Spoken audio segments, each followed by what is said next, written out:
Listen up, rugby fans across North America. You are listening to the Rugby Rant podcast show with your host, Ty Braga, Scott Ferrara, and Rob Hammerschmidt. We tackle the top topics on your behalf as the fan and share all the latest news, player interviews, and more when it comes to Major League Rugby, USA Eagles, and Rugby Canada. Rugby Rant podcast show, growing rugby one fan at a time. Hey, Rugby Rant fans, guess what? It's Sunday, and you know what that means.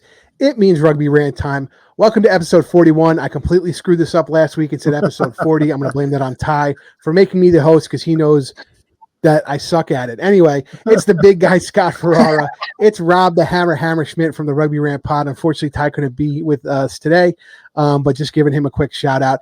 And we got a juicy one for you guys. We have two really great topics, and especially the second topic you guys picked, one by a landslide, and people started debating it underneath the poll. So, before we get into that, let me introduce TJ Olsen from the Bonus Point podcast. TJ, welcome back. What's up, boys? It's been a minute. I have missed the hammer. I've missed the big guy. And Rick, it is good to see you in the corner. I can't wait to... I know some of these topics aren't going to be rants or debates, but it always goes in that way anyway. So I'm super excited for this one.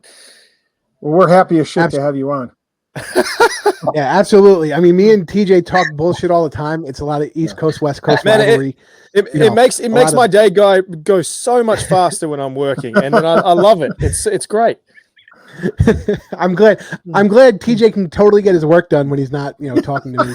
Rick, welcome back to the show again. Rick is Texas Monthly and one of the guys that heads up the Jackal Den. Rick, welcome back.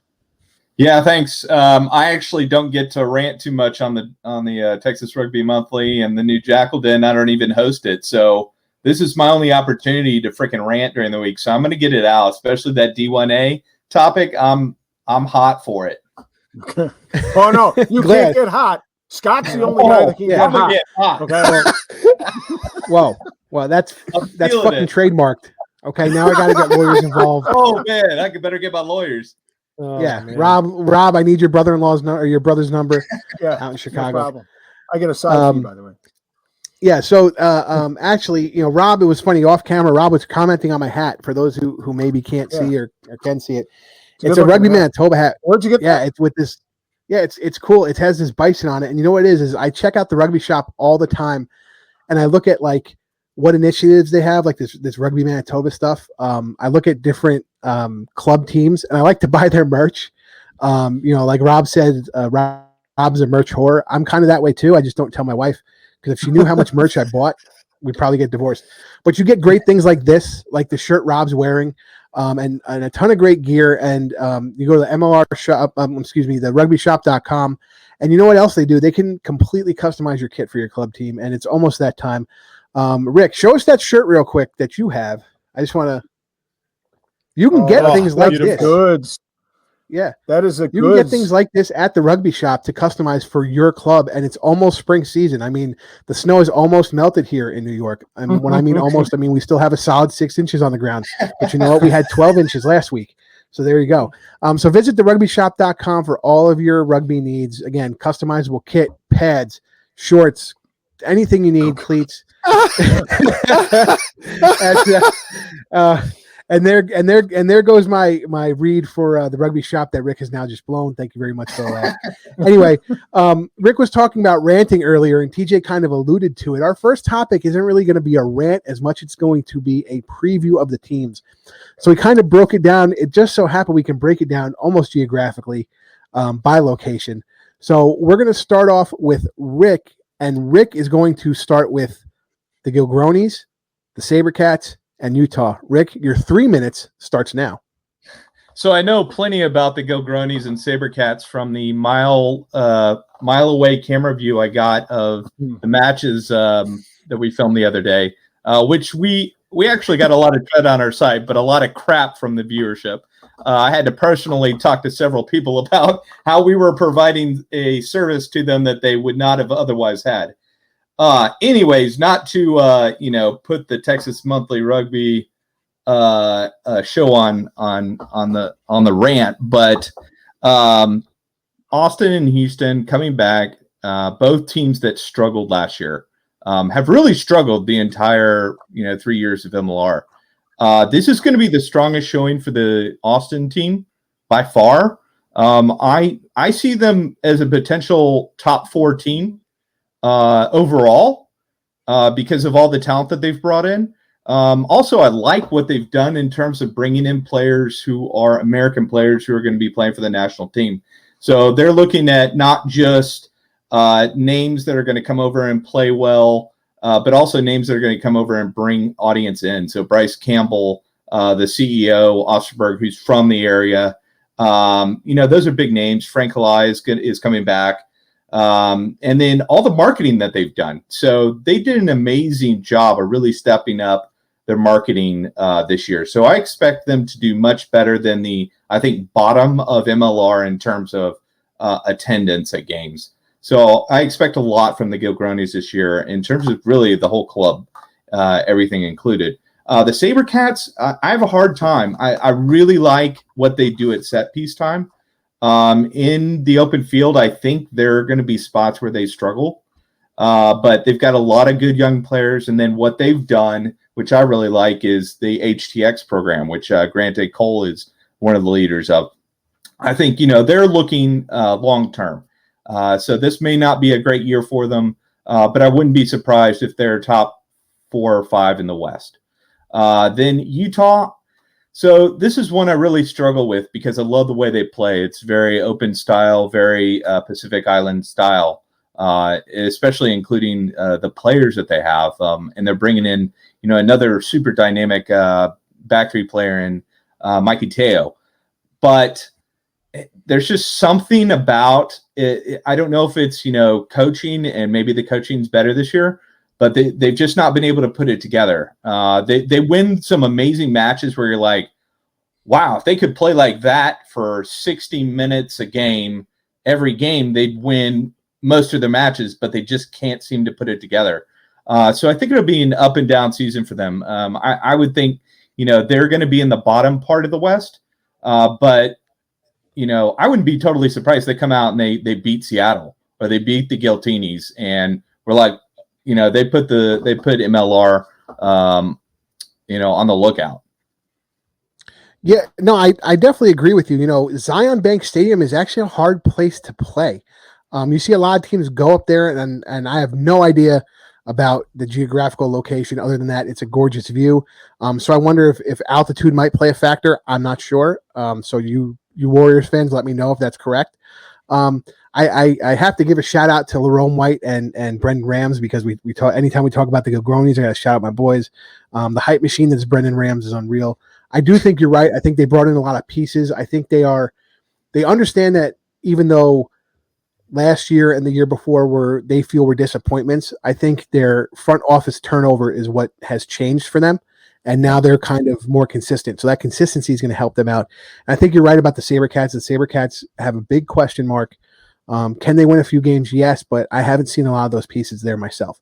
Yeah. So that was great. I think that's great analysis by you. And the one thing I missed with the Warriors is I think their set piece is going to be a lot better. Bringing in Khalifi, bringing in Mullen, guys that we know are good at scrum time. At least one part of their set piece is there. And then I think, at the lineout, bringing in Matt Jensen is a big pull for them. So there's going to be a lot better set piece for Utah than we've seen the last few years. Jensen's a big play. Can I just throw in there? I actually watched their preseason match against ATL, and here's what impressed me: Gina Scoli was pretty impressive for a rookie fly half, commanding the players around the pitch. Now it's nice in that he has somebody that's pretty experienced in the MLR at scrum half, and that's that's our guy, my guy from Lindenwood. But here's the thing I liked about him: he kicked really well. Like when he kicked for territory and touch to put pressure on, he really pinned ATL back in the first half. I thought, actually the Warriors could have won that game, except for, there was a tough offload that Basca dropped in the first half. Other than that, I thought they looked pretty good. Yeah, no, they did look good, and I think Rick is spot on about their set pieces being better, and I think it shows you that when Gina Scoli is in, they trust him with the ball. So I'm wondering how much actual playing time he's going to get in some of those matches that they think he can really work in. Like I don't see him playing maybe against San Diego and LA, but I do see him playing against the Texas teams. I see him getting some time in against Seawolves. And even if that doesn't mean starting, if it comes in, with 20 minutes left, I could see him getting time quickly. And I wonder how that's going to work for him going into the next year, Anyway, that's just me talking. I'm rambling on as per usual. So now we're going to move over to the other 3 West Coast teams. TJ is going to be doing LA, San Diego, and Seawolves. TJ, your 3 minutes starts now. You mean Las Vegas? Technically, yeah. Technically, I'll pay that one. So I've been following all these 3 teams very closely, obviously, because they're on the West Coast and because I have a few friends in each team.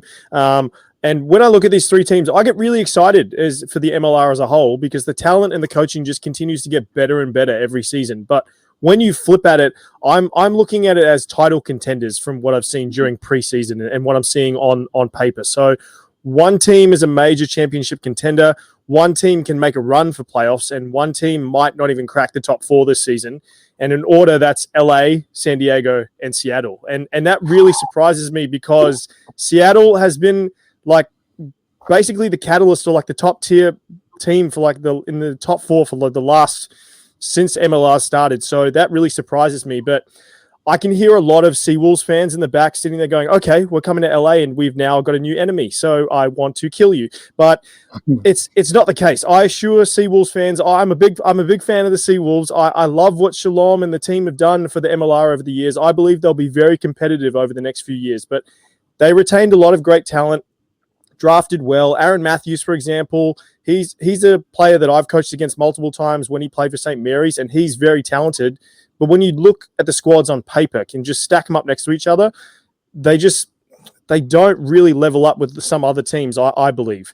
I could be proven wrong once we hear how the trial match goes with the Legion tonight, but that's how I see it based on what I've heard coming out of their camp. So that's just me. A lot of people are going to hate me for that one. The Legion have similar characteristics. I believe the talent they've added to the roster, though, compared to Seattle, will bring them more success this season.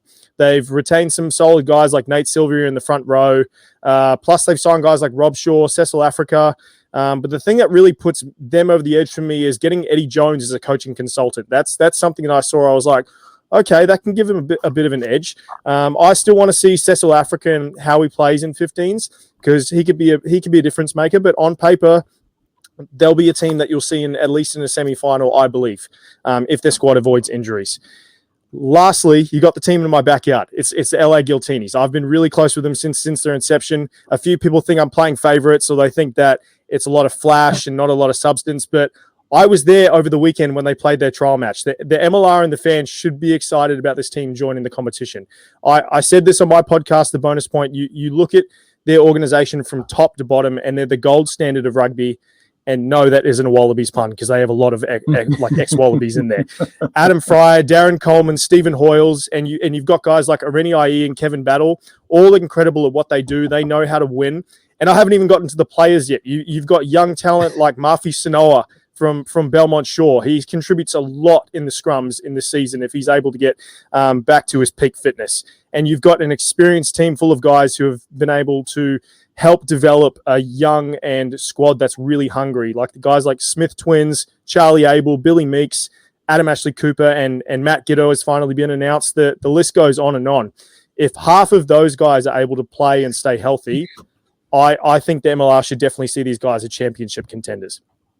To me, health is the biggest concern there because you've got a lot of elder statesmen, and then the rest of there's no depth. The team is super duper young after that. I agree with that in a sense, but I saw them on the weekend. They're during I think that COVID break, I think they really had that opportunity to take care of themselves and get back to fresh. They're definitely not young and ready to go. Like they're not guys that are 21 and go, yeah, let's play every game. But I think they've been in that high performance environment for so long that they know how to take care of themselves. And even though their squad is young, guys like Christian Rodriguez, he can play. You've got a lot of I would say middle of the pack guys for a long time. I can't remember his name, but he played for Sacramento, and he took a year off. I can't remember. Yeah, but I can't remember his name. But he can play. Yeah, Langy. Like he's a beast, bro.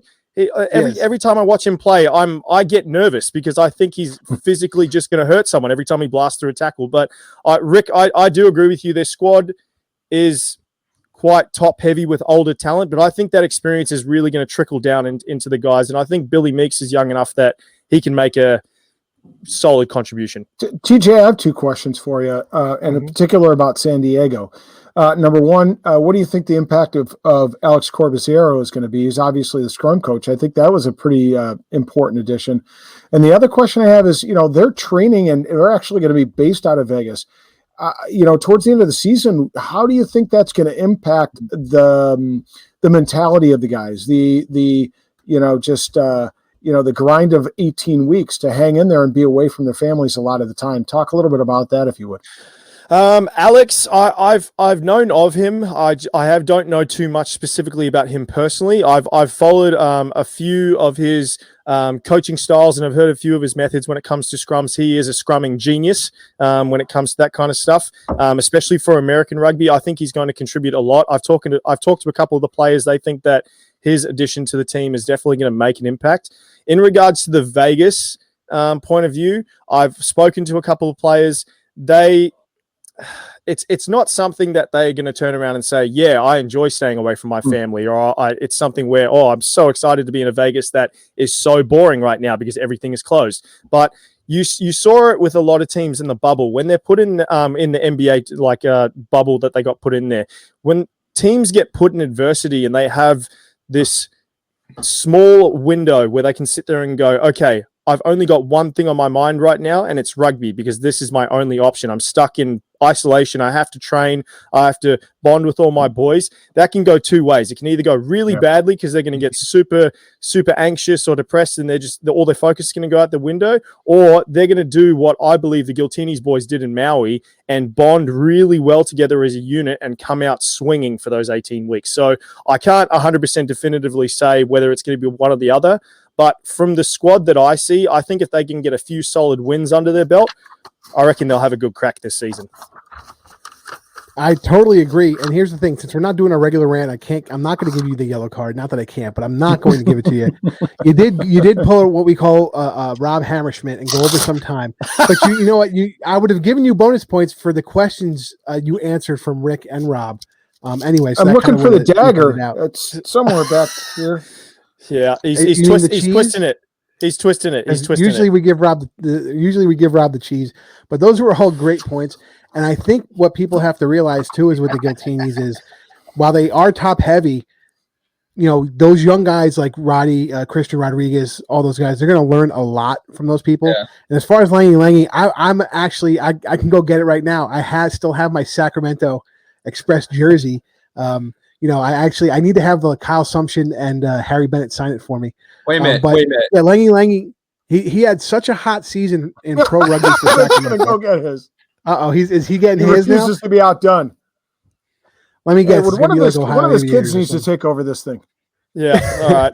But Langy came out so hot in pro rugby, and then went over to Scotland for Glasgow, and unfortunately he was one of those Pacific Islanders who kind of got lost in culture, and he ended up coming back and not having a successful run there. And I think being in LA, way closer to home, so I think he's going to excel there, and I think he's going to be an X factor that people are going to be like, oh shit.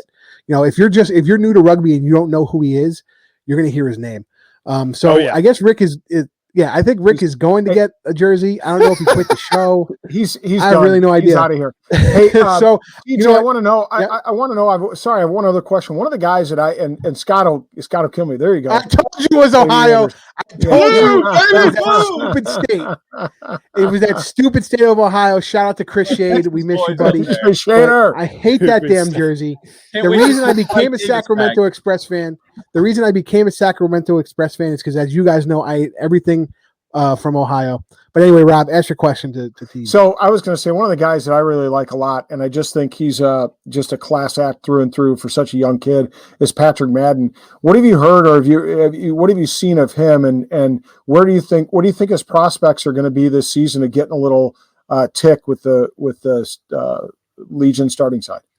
Well, yeah, for guys that know me, I know Paddy very well. Scotty was hating on me, and so was Ty when he came on. Yes. He gave the bonus point a shout out, and then He's a they traitor. were sitting there going, "Yeah, traitor." But I think he has a bright future in rugby, man. Like, he's contributing a lot to this training camp. And even if it's just to get the boys ready for the season, because a lot of guys don't understand that he's been in the game for a long time. Like, he's been training since he's a little kid. He has a lot of potential to get some playing time this season, where a lot of people think he'll just come off the bench maybe in 1 or 2 games. He has definitely possibility to have a start. And I think he definitely, with that face and his charisma, I think he has a different possibility to move on and go into the media and things like that. He can basically be the Tony Romo or the guy that steps into the NFL spot, where he can just go straight into that $1 million seat.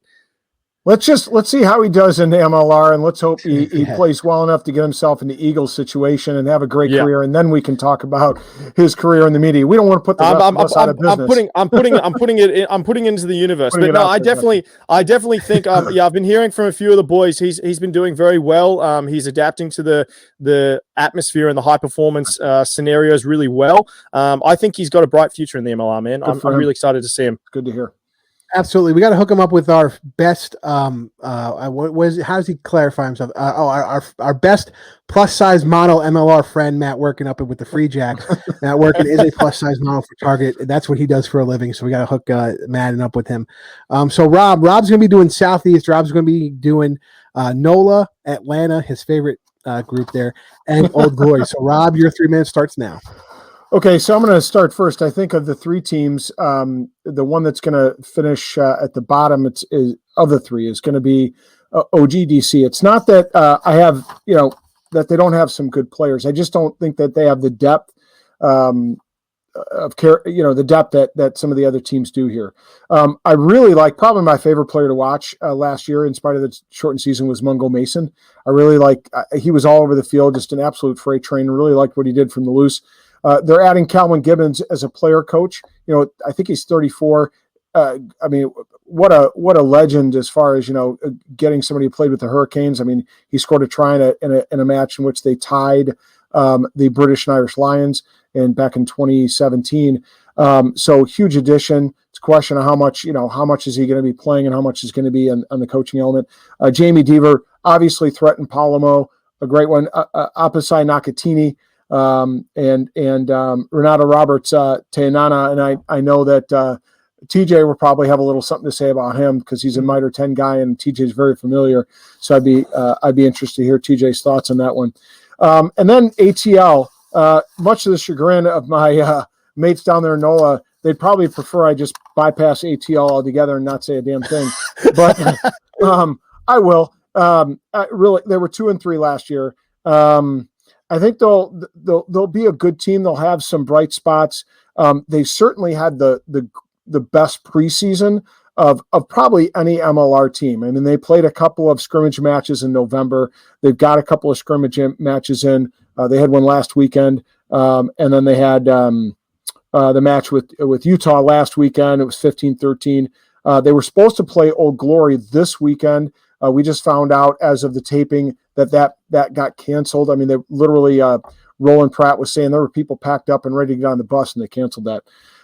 Obviously, our guy Chancey, I mean, they all have a great All-American front row with Wengalewski, Mon, and we think Jonas Petrokopoulos could be a big stud for them. Batista is an Argentinian. Of course, the missile. Masegalu, I wouldn't mind seeing him get an opportunity to run with the Eagles because he showed a lot last season on the wing. I liked watching him a lot, but it's really going to be hard to tell based upon the 5 matches that we saw to get a beat on them. And then there's, of course, my guys down in NOLA. I think they have a great balance. I've said that for a couple of months. They have a great core: Cam Dolan, Kyle Bailey, Eric Howard. Unfortunately, JP Eloff is injured with the knee, as is our guy Nick Feeks. But then they added a nice group of young players that I think can develop. Ryan Nolt, he's like he reminds me a little bit of Neil Back, just a very mobile, very strong, likes the contact, both offense and defense. Andrew Garr is who I'm talking about. Nolt in the front row. They added Damian Stevens, Nabibian scrum half, Capiello. Devin Short, and of course JP Duplessis that they brought over from San Diego. So I really think GM Ryan Fitzgerald did a great job putting together a core, and anything short of the playoffs, I think, will be a disappointment for the Gold fans. I love how you said, you want to talk to CJ about this guy, and then completely was like, fuck CJ and move on to the next. Well, no, you can go ahead and talk. CJ, go ahead and talk about I'm him. good. I'm good. Tell us a little bit. Well, I know he's if it's the player I'm thinking of, because there's so many bloody players in the Mitre 10 Cup. I know he came up through the Northland system, and then he played a little bit for North Harbour. He's a rocket, man. He's got a step that there's only a handful of people. You've got a Nehi Milner-Scudder, you've got a few other players. He's got a great step that I think is really going to go well in the MLR. He's going to be awesome. He's going to rip it up. Great.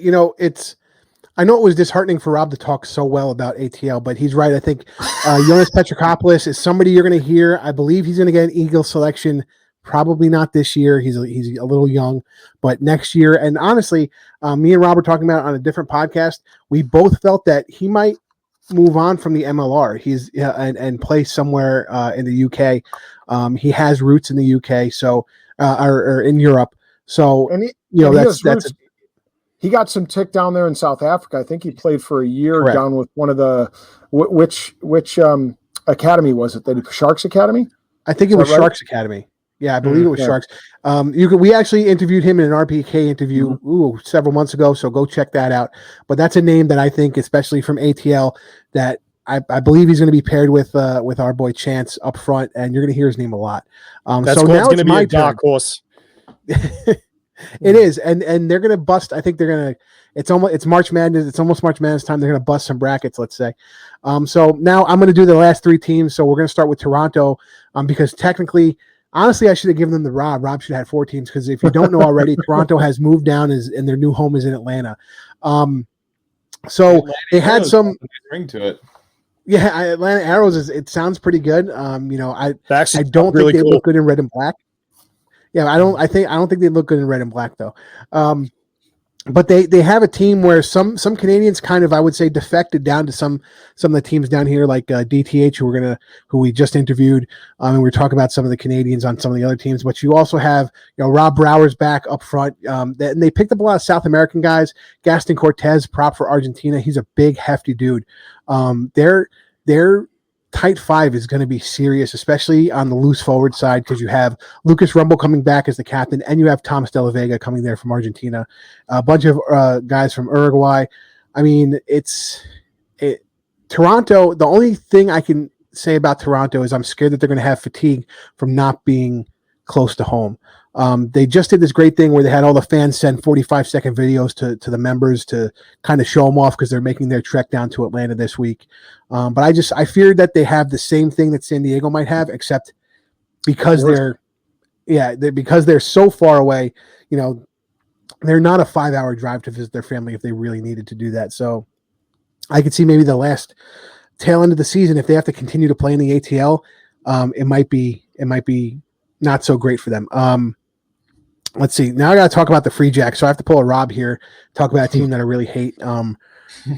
I just found out another former Rooster, Quentin Pradier, went and signed with Free Jacks. So I lambasted him all over social media. He's dead to us Rudy folk, just like Matt Workin.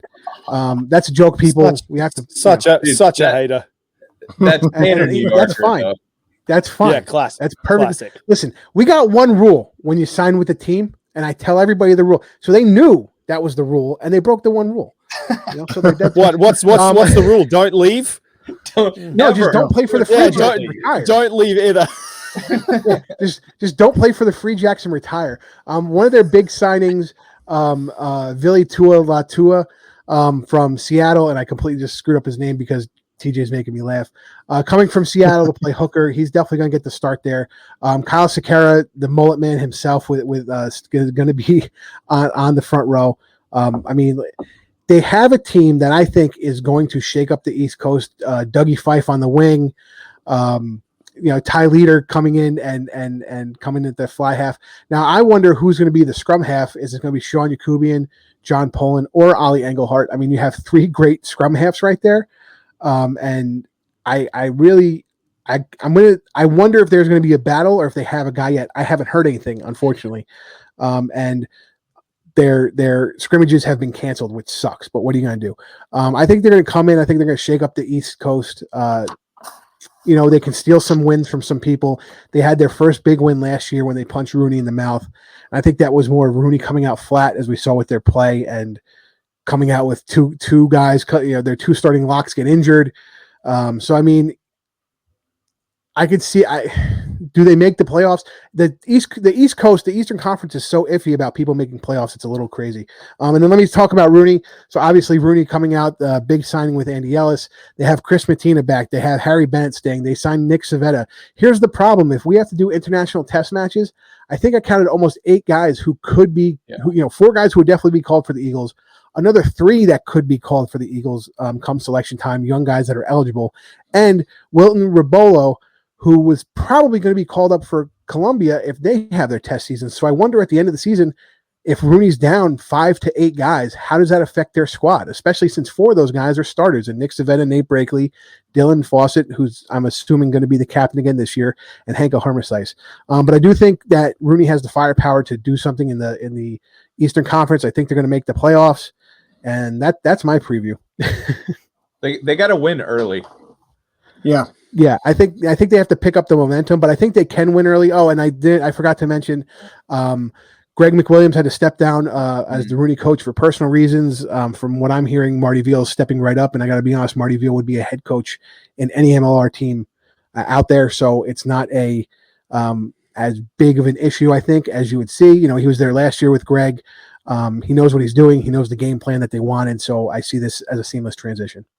Can I give you the cheese for always blaming everything on me? Like it's every time something goes wrong, you always seem to point the finger at me.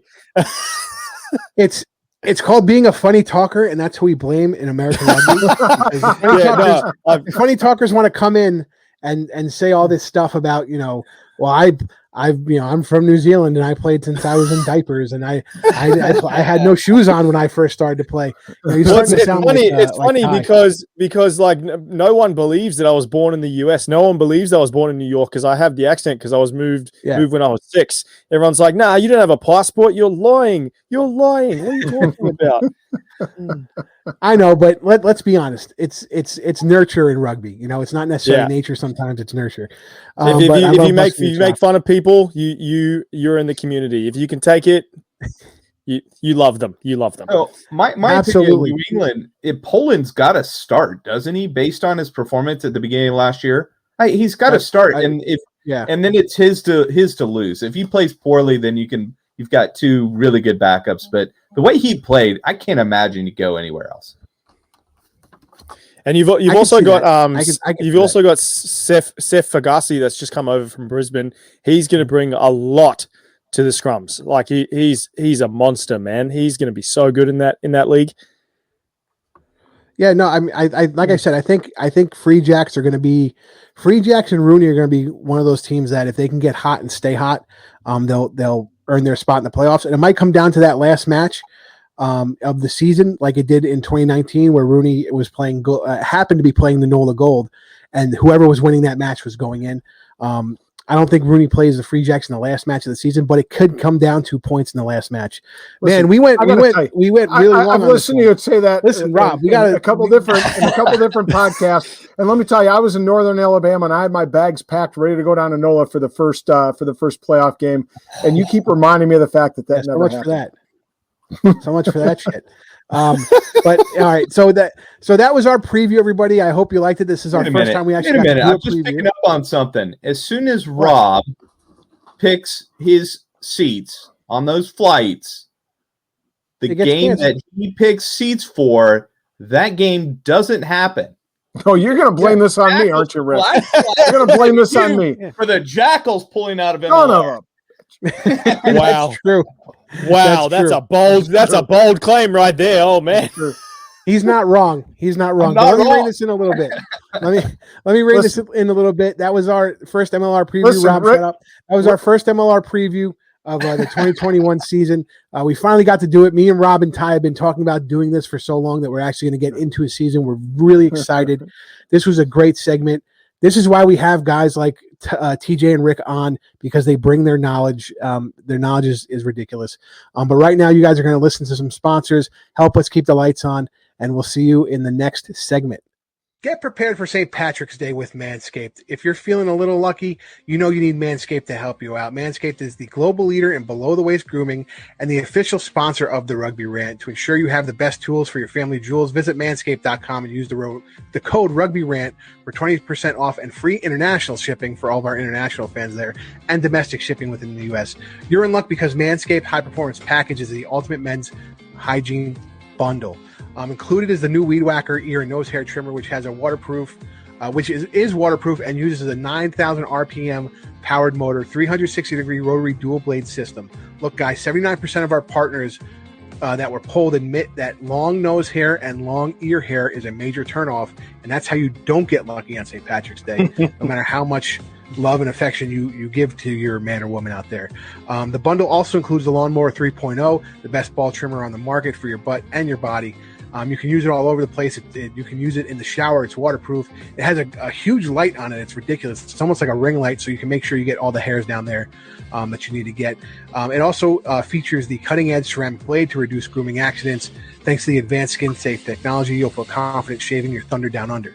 Again, it's the I can't say enough about the bundle and getting all this stuff, because you get the trimmer, the lawnmower, you get the Weed Whacker, you get the crop preserver and crop reviver, which helps you, stay nice and smell good down there when you need to.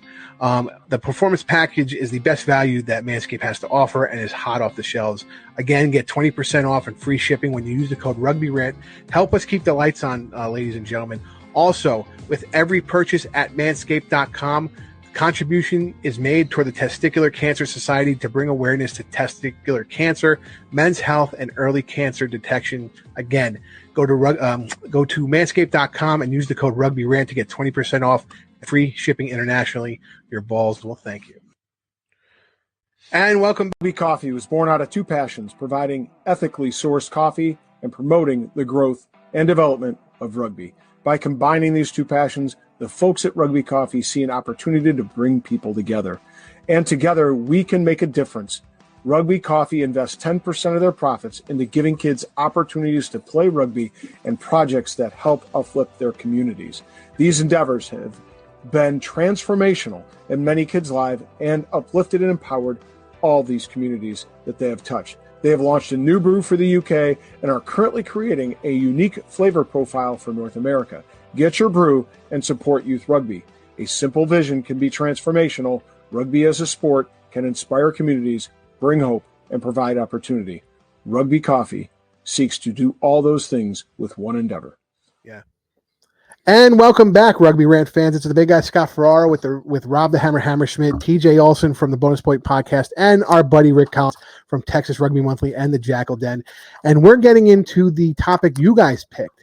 What can D1A programs do more of to to help Develop American talent. Develop American-based talent, and that was something you guys picked as a landslide topic. I know this topic. Rob has talked about it with a buddy of his recently. So, Rob, we're going to start you off with your 2 minutes. It starts now. Yeah, the guy is David Fee. David Fee, and I've chatted about it a bit. But here's the deal: in a perfect world, sure, college D1A would work hand in glove with the MLR and with the USAR in order to develop American talent.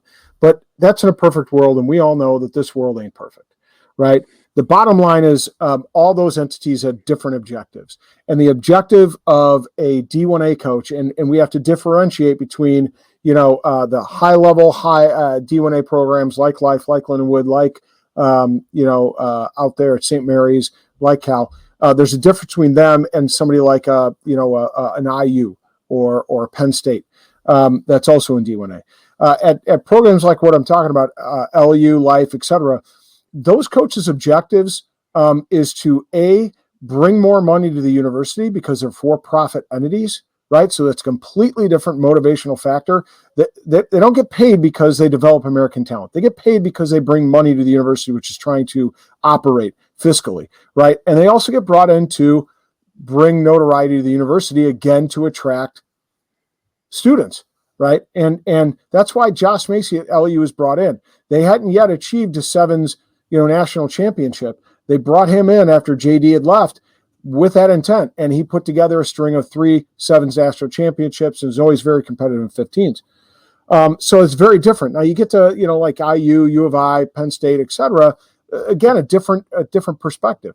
They need to keep the kids out of trouble, but they're there to provide an opportunity for kids on campus to do something and experience something they wouldn't normally get to do, right? And they don't get nearly the money, they don't get nearly support. So again, the intent and the purpose is different, and I don't think it's fair to put that on the shoulders of those D1A coaches. They have different masters to serve. I agree with you on that. I'm going to get into my personal feelings later on, but what do you think about a challenge that I've heard? This isn't my opinion. This is a challenge I've heard of saying that is Lindenwood really the champions? When they win, because they're essentially, again, not my opinion. This is comments I've heard and people have told me. They essentially buy foreign players to help them achieve what they're going to achieve. Yeah. Nobody's questioning whether North Carolina. Whether they're champions when they win the women's national championship, or when ND brings in talent from foreign countries to play play soccer in Division I and wins a national championship. Nobody's saying that. Anybody tell New Zealand that, oh no, you didn't win in 2011 or 2015 when some of the guys from your team were Samoan. Some of your guys. Eddie Jones says that. I just want to point that Eddie Jones. TJ, what do all the Kiwis say to him? We're all from New Zealand. We were all born here. We just have different heritage. But I agree with Rob in that one. So I want to go to a statistic that no one said that when Cal was winning. No one said that when St. Mary's were winning. So there's, out of the 900 university programs there's 70 teams that are D1A. I can't remember the exact statistics. Out of the 70 programs, there's 10 to 15 programs that are considered varsity programs. This means that the rest of the programs, they're all student-run programs. They have to fundraise. They have to do all these things. They can't compete with teams like that. So the D1A is so, I guess, unbalanced when it comes to those things, that if you have an advantage, you're not just going to sit there and go, oh, I better not do that. You're going to use it. You're going to recruit top-tier players. You're going to get great coaches. Like, it's how it goes. When I get into my segment, I've got an idea about how we can fix it a little bit, but yeah, that's my opinion. Well, speaking of that, nobody gets upset when with the guy down in Alabama, what's that football coach? Nick Saban. Nick Saban. When he recruits the best and best players in the country, nobody goes, well, you're not being fair. Yeah. Nobody says that to him. He's using the cards that he's dealt. And guys, for those fans out there, my son is one of those American players that's playing in Lindenwood. You say he's American. I have a feeling he was born in Canada, but right? And so yeah, well, when you see him, he's mine. But he in any normal American program, the ones TJ's talking about, he'd probably be, as a junior, he'd probably be a starter. He's not on this team because of the talent. But you know what? Iron sharpens iron. There you go. And as a player, stole from me whatever they could say. He has gotten better because of being a part of that program. So TJ brought up a good point, and he says he has a point to fix it. So TJ, let's start your 2 minutes now. Yeah. Okay, so I've coached in the D1A for a few years, so I feel I have a pretty good grasp on this. But in my opinion, there's many ways that you can develop a player or develop a program. You can always say that. But with the way the rugby is structured in the US and the way the D1A is constructed, it's a bit difficult just to come out and say these programs should do more or these coaches should do more. In a pre-COVID world, my answer has always been, and disclaimer, it's a foreigner saying this, we would send them overseas for a season over their summer break so they could go play experienced rugby players or experienced rugby programs just so they could get that experience. I've seen multiple players come back 10 times better, but in a COVID world, that's basically impossible. So when you think about it domestically, I'm always going to come back to improving grassroots. This means exposing more players at a rugby at a young age. So the US already has rugby IQ players coming into college. They're not picking it up in high school in their last year. They're not picking it up in college. There's only a fraction of players that are coming into most D1A programs that have played in high school or even before. The rest are either converts or from other sports or pick it up the first time in college, like I said. So once you bring more rugby talent and rugby IQ into the quality of the program, the quality starts to improve, the development starts to improve because it incites competition and recruiting becomes more competitive. So it all comes with coaching as well. Once you bring in individuals who have grown up with the game, who have vast knowledge about the game, they're able to develop players in a high performance level. So I spoke with a D1A coach this week, and we both think that MLR is a great example. The first year, the MLR, the teams were predominantly American rugby players, which wasn't bad. They had a few internationals sprinkled in. And although they had professional rugby in the US, the quality was pretty average. Then over the years, they started recruiting incredible talent from across the world, get a bit of coaching.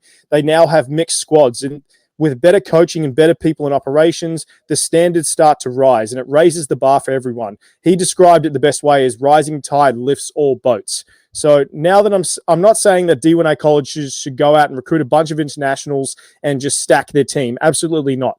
This is why competitions like the MLR have their cap on how many international players come into a team. We want to develop American players.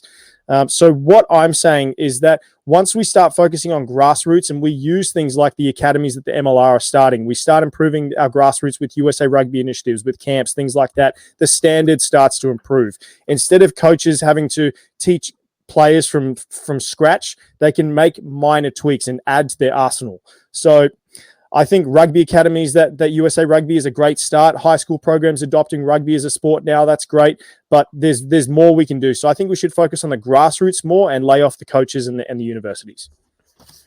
You know, that's a good point. But here's the thing: you got the cheese, my friend. I mean, you're again. I'm always ranting. I mean, yeah. I mean, I mean. Which is ironic because TJ is the guy that introduced us to the term "the cheese," which is freaking awesome because it's coming back to bite him in the ass. All that cheese you got, everything always comes back to bite me in the ass. Yeah, no, it's a great point, and my point kind of stacks up to that. So, but before I talk about my issues or my opinion about that, I'm going to give Rick his 2 minutes because me and him were talking about this previously, and I had to tell him, slow down, you're going to blow your load. yeah, you have enough ammo. He was wasting, just yelling at me about it. His wife is in the other room, Scott. Easy. The dude was like yelling at me about it, shooting it out of like a friggin' Uzi. But anyway, Rick, your 2 minutes starts now, buddy. So, unfortunately, I agree with everything everybody else has said. I'm not going to have anything much different to say, but I like to think about like this. I coach at a low-level Lone Star NRC university. It's a big university here in Dallas, but it's low-level in terms of rugby. And I like to think that most rugby coaches aren't at the university level because they're trying to get players playing for the national team, right? We're here because we want to impart what we've learned to the next generation of players. We want to see them succeed at the highest level that they can personally succeed at and develop them the best that they can. If that means playing at the national level, great. If it means playing at MLR, great. If it means going on and having a 20-year career playing in D2, D1, men's club rugby, and doing the same thing that we did, that's fine also. And the goal is not to, create a great men's national rugby team or a great women's national rugby team for that matter. It's to create a great player, a great individual, a great person, because we all believe that this sport is more than the product on the field, that it's about the connections that you make with other people and the quality of the individual that comes out of the sport once you've been in it. So to me, I think, there's not one coach that would come on and say that his top 3 goals, one of them is to get players onto the national team.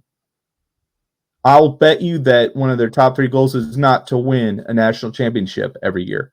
That is certainly a goal for them, especially the D1A level, but it's probably not one of their top 3 goals. I'll bet their top 3 goals involve improving the talent that they have on their team and making them better people, right? And seeing them succeed in life at whatever that is, because we know that most of the players are not going to go on and make $1 million playing rugby. They're going to go on and sell life insurance. They're going to go and be, IT consultants or lawyers or whatever, right? But they're always going to remember that coach. And that's what each coach, whether the D1A, their high school, their low-level university, that's their goal coming out of, their players that they've coached. Absolutely. I think all 3 of you hit on the same kind of note as far as what the D1A structure really is. So real quick, I feel this is the same way I feel about the MLR. We have an entire national organization that's supposed to develop American talent to play on American national teams, men's and women's 15s and 7s. Stop putting it, just because USA Rugby sucks at it, stop putting it on people like the MLR, who's a private organization, and that's literally not their main goal. Don't put it on Lindenwood Rugby, don't put it on St. Mary's, don't put it on Iona, because they have their own goals that they have. We literally have a national organization that's supposed to be doing this. So what you need to do as a rugby fan is to get on USA Rugby's ass and say, you have to start this up again. You have to have a way back. You have to start getting kids to play rugby in elementary school, however you need to do that. Or start a program yourself. I mean, that's where the grassroots start. Start it yourself. Absolutely. I mean, that's where it's going to come from. And by the way, look, I think one thing we could do is encourage some of those kids that have come here to play rugby to stay here, create more opportunities to play in the MLR. And then guess what?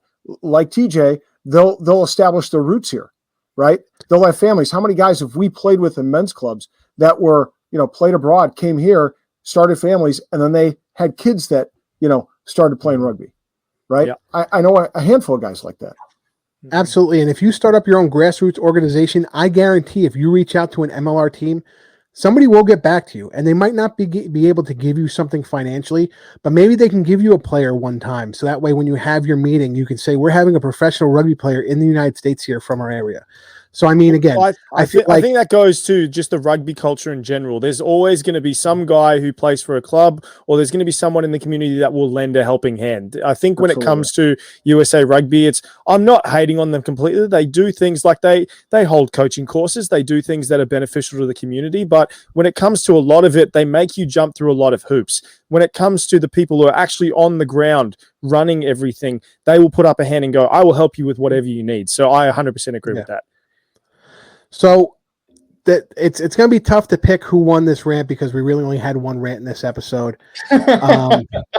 And while I hate to do it because he brought out the Ohio jersey, I'm going to give it to Rick, and pretty much it's a sympathy win. Honestly, it has nothing to do. It has nothing to do with the Jackals backed out. As much as the Jackals backed out and screwed me on my Texas Cup winner. There you go. So Rick is going to win this one. I think that's Rick's second win, actually. So some might call that three for three. Some might call that a winning streak.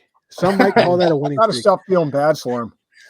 But TJ, I appreciate everything you said on the show. I mean, your content with us is always great. We love having you on the show. We love the bonus point, man. Yeah, we love the bonus points. So please check out TJ when he does the bonus point podcast. Hopefully he'll have me and Rob on for some MLR content at some point. And it's coming. It's coming. Perfect. Please check out Texas Rugby Monthly with Rick Collins, Grant Cole, and that guy, I think his name is Dustin Smith. That AG's fan. And the Jackal Den. I'm the big guy, Scott Farrar. That's Rob the Hammer Schmidt. For our buddy Ty Braga, who couldn't be here. Thank you, everybody, for watching the show, and we'll see you at the next. Well, rugby All right, fans, that's another episode Hey, done TJ, and dusted. Make I sure messaged that you on follow us Facebook, on but YouTube, follow us on I'm our seeing if Facebook, I can get media passes Instagram, out and to Twitter the pages to be Giltini able to match. learn more Is there any about upcoming chance? episodes. And once again, I thank you will for reach out listening to the the boys Major and I will League get Rugby back to you Rant for sure. podcast Did you show. message me on Facebook? On Facebook, I've sent them a Are we message. friends on Facebook? No, I added you as a friend as well at the same time. That's probably why I didn't respond, because every time I get a message and it's not from a friend, it goes into like a secret folder, and then I don't find it till like 2 months later. So my apologies. I need to learn how to do that. I keep getting all these. I'm gonna jump off real quick, and I gotta Indians start trying to get a hold of our me. thing for DTH. So Yeah. thanks